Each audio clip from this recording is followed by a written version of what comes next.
Hello everyone, welcome back to our channel Login 8. In this video, I will guide you on how to reactivate deleted Snapchat account. So if you also want to reactivate deleted Snapchat account, this video is just for you. Follow the simple steps and you'll be able to do it. So if your Snapchat account is permanently deleted, unfortunately you'll not be able to reactivate it. But if it's been only 30 days since you have deactivated your account, you'll be able to reactivate it. All you have to do is go to Snapchat. Make sure you're in the login interface. Now choose the account that you want to reactivate. Now tap on the login button that you can see right over here.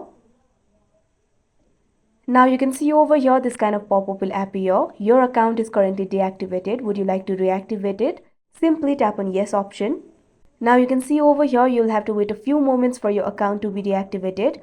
Then you can try accessing your account again. Tap on the OK option. Now wait for a few minutes. After that, tap on the login option that you can see right over here. If you see this kind of pop-up, simply tap on the continue option that you can see right over here.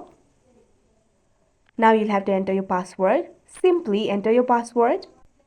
Now tap on the login option that you can see right over here. Now you can see over here your account will be reactivated. So that is how you reactivate deleted Snapchat account. I hope you found this video helpful. Thank you for watching. Make sure to like, share and subscribe to our channel.